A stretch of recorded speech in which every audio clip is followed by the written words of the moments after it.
I thought I would do a video about this cornet. This is a cornet made round about 1900 in Glasgow.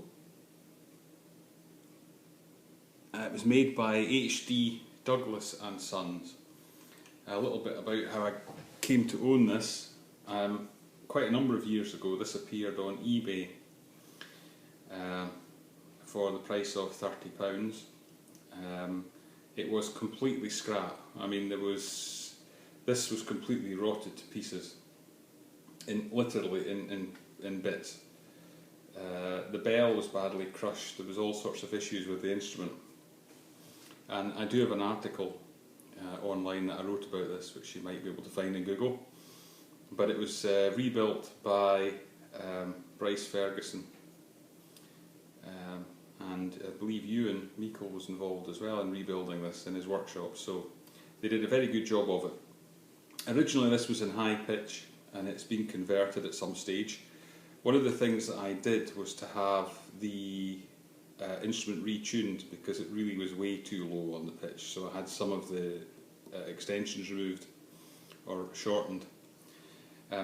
Like all cornets of this period, it's got a second tuning slide here, which the reason for that is that before the days of triggers, they're quite often on here. This one's got a bar, but earlier cornets have a little loop here, and you used to use your thumb in there to pull the main tuning slide to adjust the tuning.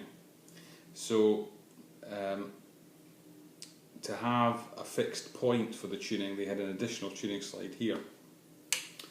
The interesting things about this instrument, although it's relatively late, the valves are of a much earlier style. First of all, the position where the air goes into the tuning slide block is there, which means that the tuning slide has to come across here from one side of the instrument to the other. That may mean that this block came from France, and that it was built for a French style cornet where the bell would have been on the other side of the valves, like a modern flugel. The valves themselves are incredibly leaky, and that is deliberate. That's just the way they were made. They are not particularly worn. Round about this time, Boozy was introducing Silbron, which was an alloy material which allowed them to make much tighter tolerances on the valves. This is the older type of valve where you would use a very thick oil. All the old Courtois instruments from the sort of mid to late 19th century are built like that. So it's very leaky. To get round that in a clean way and not try and use a vintage type oil, I'm using Hetman Classic Piston number 3, which is a very thick oil. It produces residue at the bottom of the valve, so it requires quite a lot of additional cleaning, but it's better than trying to use a lanolin and oil mix, which is what would have originally been used. It has to be oiled every time it's used. Of course, it's the type of cornet with a removable lead pipe. I only have the B flat one. There would have been an A, possibly even a C supplied with it. Maybe not a C, of course, it's too short, too long an instrument, but sometimes they put a G or an F even in there. That's what gives it, partly what gives it its very distinct sound. The valve caps are not original because I didn't have them, and these are modern Boozy and Hawkes ones off a student trumpet or something that they had in the workshop. So it's not lacquered or plated. I don't bother polishing it, and I think probably it'll need to be lacquered at some stage to try and preserve it. But I'm always on the lookout for Douglas instruments, so if you have one, let me know. I think what's happened here is that he's bought the valve blocks in, or it would be Hugh Douglas Jr. By this stage. Douglas himself was as well as being an instrument maker, he also sponsored the first brass band contest in Scotland, and was really quite involved in the development of brass bands in Scotland. So this instrument probably started off life in a brass band.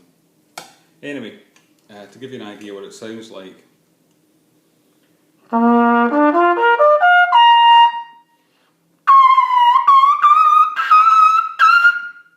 It's a very narrow bore instrument. It doesn't have a good low register.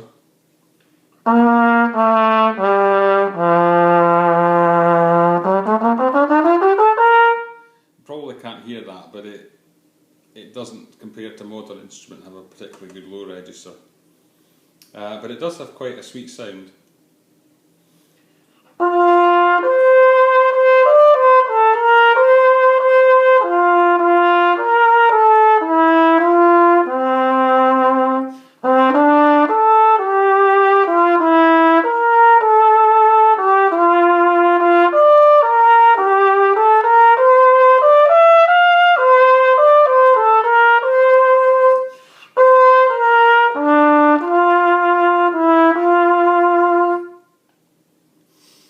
I have played this in a modern brass band just as an experiment, and it wasn't vastly different from the modern instruments in practice.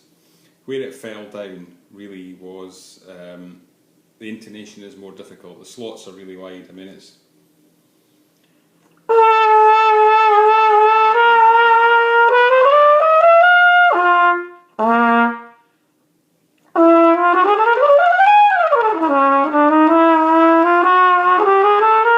so you have to have a good ear to play this in tune.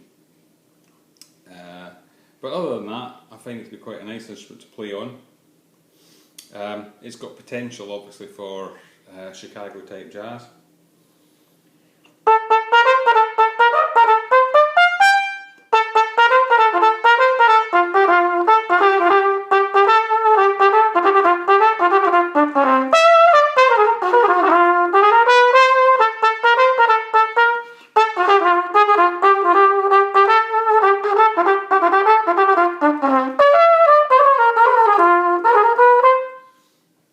It's got a lot of potential for that type of music.